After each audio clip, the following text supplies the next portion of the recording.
with Secretary Mospi will make a presentation. Following that, Chief Economic Advisor Shri V. Anant Nageshwaran will give his remarks. And finally, Secretary Mospi, Dr. Saurabh Garg will speak to you.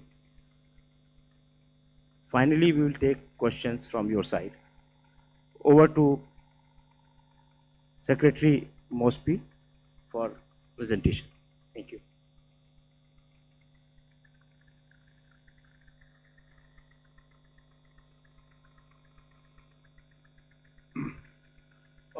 Good afternoon, friends. So I'll straight away start into the GDP base revision. We've already released the press note at 4 o'clock on our website, and I think you have the essential copies of what has been, what are the results of this GDP base revision.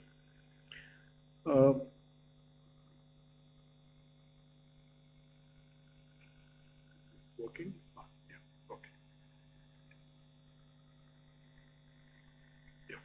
So just to give a background, the present base revision is 9th in the series. If you look at it, 8 have happened, and we've also given what has been the impact in the base year after the revisions. If you would notice, we've given the impact from 1993-94, and larger impacts normally are seen when there is a substantial change in the databases. As databases keep improving, the changes, whether positive or negative, tend to reduce, and which is what you can see over the past few revisions, even in India, that the changes have been in the region of 2%, 3%, 4%, less than that. If we look at the international experience,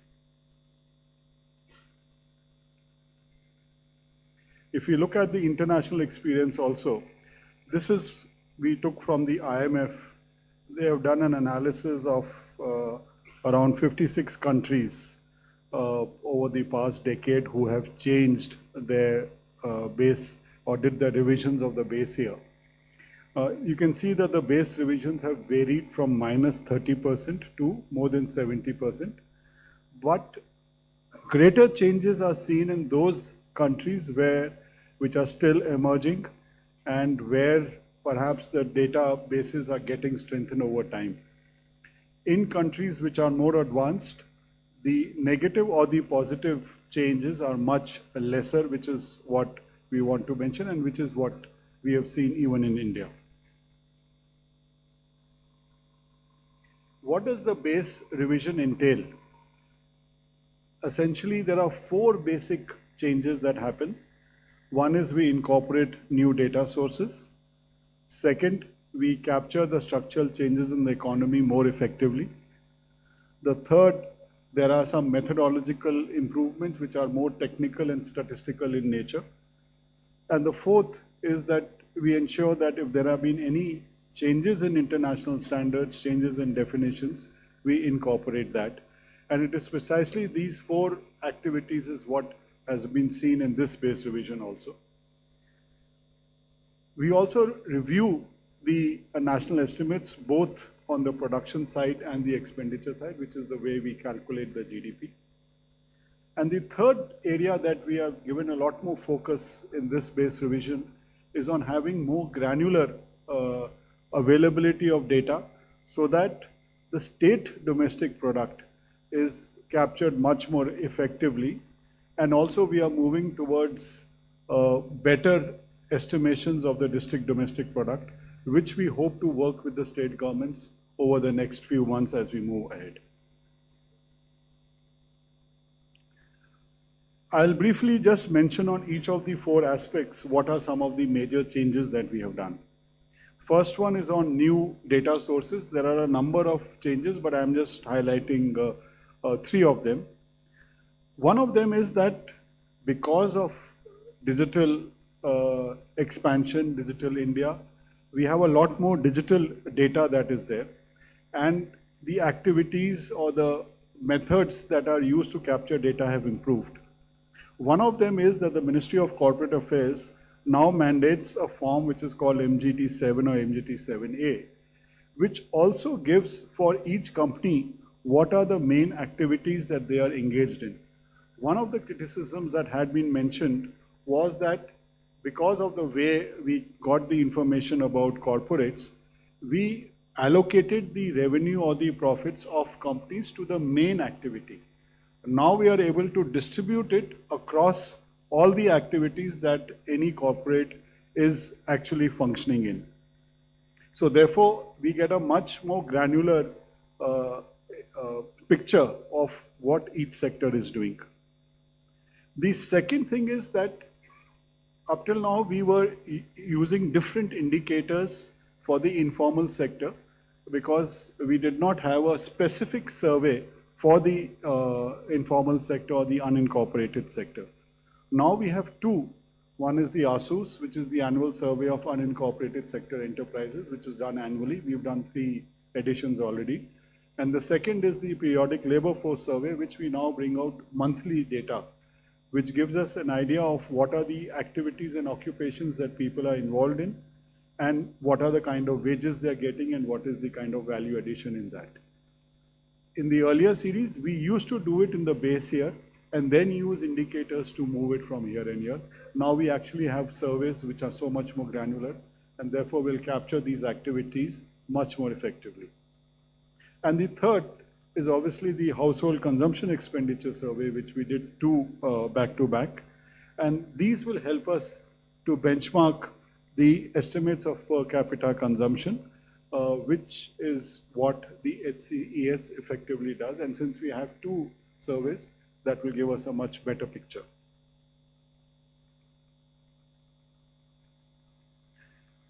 The second aspect is we have much greater administrative data. I mentioned about the digital penetration that has increased, and administrative data is something that we are trying to use much more effectively rather than focusing only on surveys, because this data is much more real time compared to others. The first is the enhanced use of GST.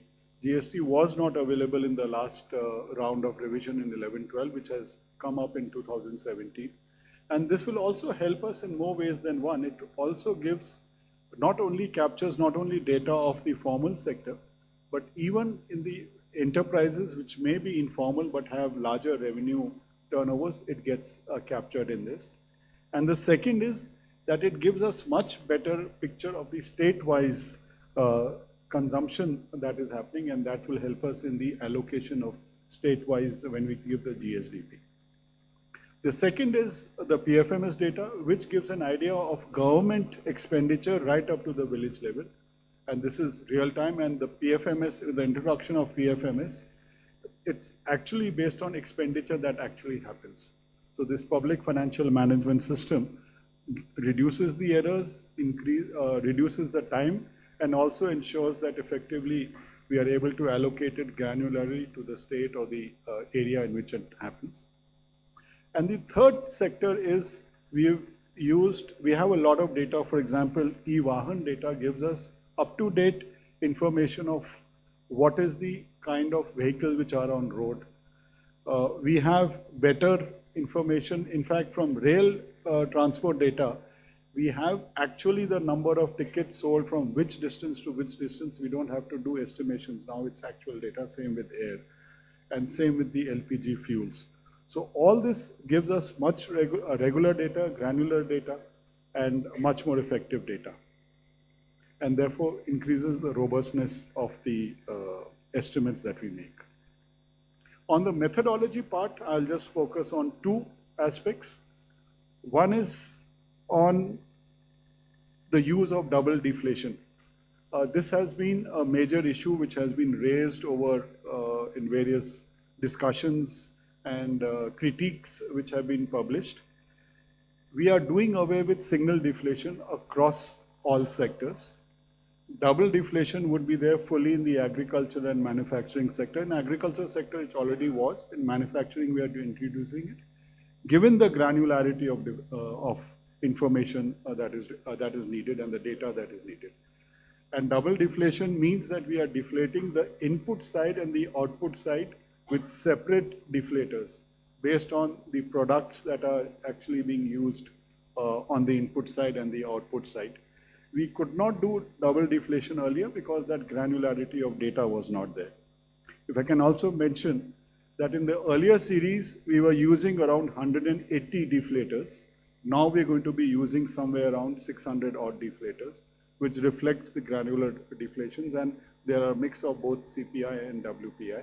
Let me again reiterate, we don't use headline numbers in any case anywhere. The second issue which had been raised periodically is the discrepancy which was there between the production side estimates and the expenditure or the consumption side estimates.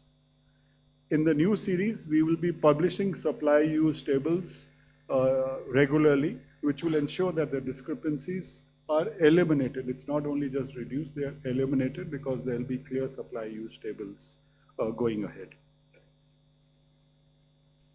Coming to the numbers, you would have seen now I'm talking of the base that is at 22-23, the year 22-23. What are the major changes?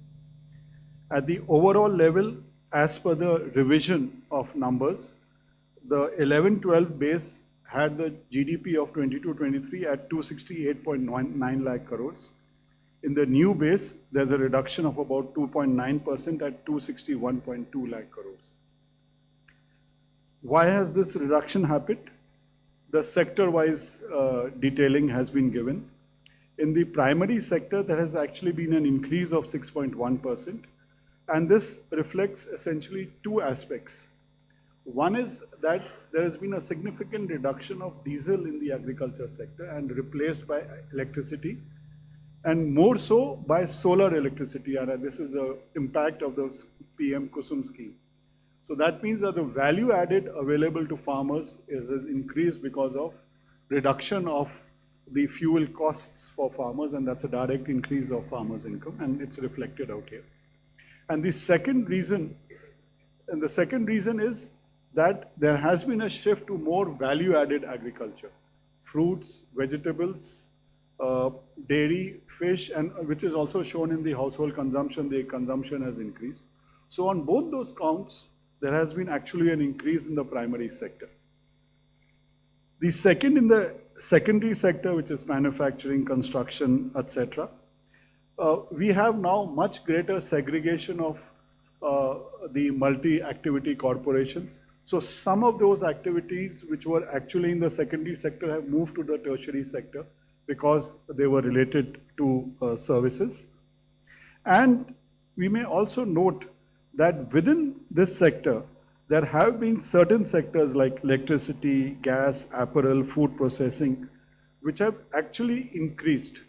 So there are two reasons, obviously, a multi-sector allocation between tertiary and secondary, and that in certain subsectors, and the details are there in the press release, you would get that there have actually been increases. And the third is that in the tertiary sector, which captures a lot of the also unincorporated or the informal sector, we have annual surveys available which show that greater granularity of data is available, which is getting reflected. But I may mention that one sector especially has shown an increase of nearly 10% value added, and that's the housing sector, which reflects that an own developing services, that the number of people living in their own houses has substantially increased, reflecting an impact of schemes like PMAY, where housing and housing related services, people staying in their own houses, which has led to this increase. Details, of course, we can discuss. The financial sector has also seen an increase, and that's because there's an expanded coverage of the dynamics of the non-banking financial companies. This is now coming to the growth rate of 23-24. As you would see, there is an overall reduction in the growth rate, in the real growth rate of 23-24, which partly is due to the base effect changes that are happening. In the primary sector, it is more or less what was projected earlier. In the secondary sector, in fact, the double deflation has led to an increase in value added, which was one of the issues that used to be raised, that perhaps lack of double deflation is in a way expanding numbers. It's perhaps the reverse. And tertiary sector too, there is a slight correction in the secondary sector, which is essentially related to we having now surveys to have captured data so much more effectively. Even in that, there are certain sectors like trade, services, repair, air transport, where the numbers have actually increased. 24-25, there is actually a bump up in the GDP figures to 7.1% from the earlier 6.5 by an overall 0.6%. This reflects that, sorry, I haven't changed. Sorry, I've gone.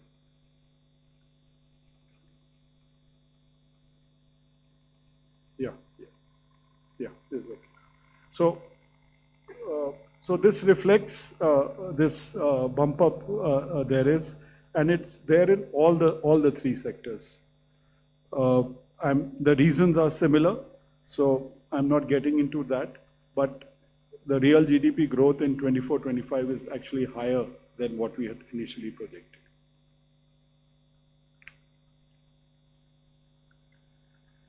This is the share of the broad sectors. As you can see, the primary sector is actually increased by 2%, which is for the reasons I had mentioned, which is reflected from the 22-23 data and change in the series. On the expenditure side, this is the share of private final consumption. I would just like to mention the fact that gross fixed capital formation has consistently stayed high at around 31%, which reflects also the focus of the interventions that have been done over time. These are the revised quarterly estimates, both in terms of lakh crores and the nominal GDP estimates. Sorry, both in real and nominal.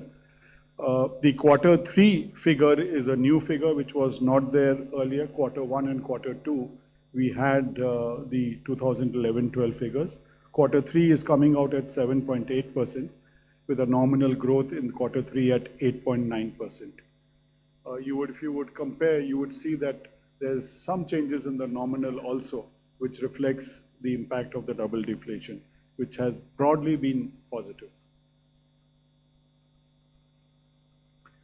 And finally, these are the new series annual estimates. If we look at 23-24, it is at 7.2%. 24-25, the first revised estimates are at 7.1%. And the second advanced estimates are at 7.6% compared to 7.4%, which is what we had mentioned in early January when we had released the first. You would see that in all the 3 years, last 3 years, the growth rate, real growth has been over 7%. And the nominal growth rate over the last 3 years is averaging above 9%. And that's very important because these are the numbers when we talk of achieving Viksit Bharat 2047. The numbers being talked about are between 7 to 8% real growth rates and between 9 to 10% of nominal growth rates. So I'll stop here and over to you, Mr. Odia. Thank you, sir. Thank you for a very informative presentation. Now I request Chief Economic Advisor, Dr. V. Anant Nageshwaran, sir, to address the media.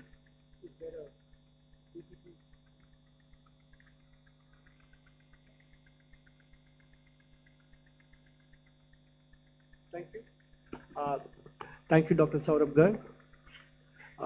Respected friends from the media, colleagues, thank you very much. And Dr. Saurabh Garg has shared with you the methodological changes, the revisions, and how the performance of the economy has been in the last 3 years, plus the first 3 quarters of the current financial year. We normally do this presentation also every quarter. So we are going to basically take off from what he has said and share a few slides on how we see the 26, 27 numbers look like in the light of all these revisions, and also the fourth quarter, given how the high frequency indicators have performed in the month of January, etc. So slide, I don't need to repeat what Dr. Saurabh Garg showed on the left side. 3 consecutive years of plus 7% GDP growth, which I kind of also corroborates and vindicates our revision to the potential GDP of the economy to 7% or around that number. On the right side, what you see is the comparison of India's performance with several other economies. As we have been noticing in the post-COVID era, the sustained non-inflationary expansion of the Indian economy has held up not only in absolute terms, but also in relation to how others have been doing in the post-COVID era, where they're also struggling with the rising public debt and lower growth, etc. And in terms of the gross value addition growth rate, we are seeing, as again, this is a repetition of what Dr. Garg presented. We are showing most of these numbers on the left side in terms of growth rates and constant prices, and the share of GDP on the right side in current prices. So the growth rates of agriculture sector on the blue and the services in green color and the manufacturing, those numbers tell their own story. The manufacturing growth rate has been quite exemplary in the last 3 years, and the share of GDP broadly remaining the same, with agriculture going up slightly, and these are as in the current price series. Services sector is slightly down. And if you look at the growth rates of various expenditure components on the left side, private consumption, government, capital formation, exports and imports are shown on the left side. And in general, broadly speaking, by simply eyeballing these numbers, you can see the growth rates of investment have held up. These are basically, let's remember that the FY26 numbers are second advanced estimate. We still don't have the full year's numbers. So based on this, what we are seeing is that overall, the private consumption growth rate is quite resilient. Rural consumption has been quite strong. Urban consumption is recovering on the back of the direct and indirect tax relief provided in the course of calendar year 2026, and so on. On the right side, as a share of current prices, private consumption has come down slightly, but in its place, investment ratio has picked up as well, quite well. And then if you look at specifically breaking down the granular data that MOSPI provides up to 24-25 now, in terms of how capital formation stacks up across various sectors, public, private, financial, non-financial, government, households and unincorporated enterprises. You see it in the tables for 24-25, the granular tables. So we are seeing that in 24-25, private non-financial corporations investment in machinery and equipment. We are segregating, there are 3 components that MOSPI gives, real estate, machinery and equipment, intellectual property products, etc. There are 3 subdivisions of the overall investment in GFCF, capital investment. We focus only on machinery and equipment. The interesting and the encouraging news is that unincorporated enterprises have maintained a growth rate of more than 10%, of course in current price terms, on investment in machinery and equipment. So I think that is a sign of dynamism in terms of the investment in, we don't have to only look at the incorporated sector for understanding the dynamism that we see in the overall economy. And again, this number is a repetition from Dr. Garg's presentation.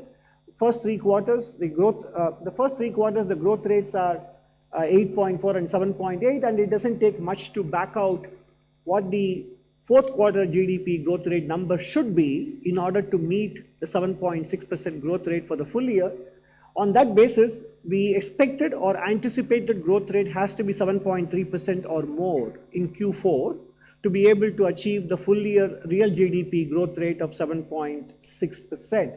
And I think the momentum in the economy is good enough to deliver us that 7.3% growth rate in the fourth quarter. And this is the moving on from GDP to GVA. Again, as Dr. Garg pointed out, the manufacturing sector's growth rate is double digits. Services are not too far behind at 9.5%. This is GVA growth rate in real terms. And then if you look at the broad share of the economy, expenditure shares, they have remained broadly stable. And I have mentioned it even during the economic survey presentation that to be able to maintain a 30% plus gross fixed capital formation at the aggregate level in the economy in the current global context is a very respectable and creditable achievement on the part of the Indian economy, given global excess capacity and uncertainty, etc. And in the high frequency indicators, which will give us some clue about how the fourth quarter stacks up. So if you look at the data, most of the boxes are in either light green or strong green. E-way bill generation, the yearly growth rates are there in the three on a quarterly basis, and then January 26 compared to the yearly growth rates pre-COVID and also in the FY 24-25 two financial years. So by and large, if you look at the e-way bill generation, it is on par with the growth rates of the pre-COVID era and also in the previous two financial years. Non-food bank credit, same story. Electricity consumption picking up, and petrol and diesel consumption again comparable with the previous two financial years as well. So overall, I think as we mentioned in these three bullet points, all these parameters are by and large confirming the ability of the economy to grow at a rate that will give us the overall 7.6% growth rate. Moving on to some other indicators, especially on the industry sector, whether it is the 8 core industry growth rates or the PMI values of manufacturing and services sector. Obviously, all of us know above 50 indicates expansion and below 50 indicates contraction in the sectors. Port traffic, air cargo, railway freight, up to third quarter is available, and hotel occupancy rates, etc. None of them are giving us concern that the economy may be about to slow down. That's not the case. They indicate continued steady momentum.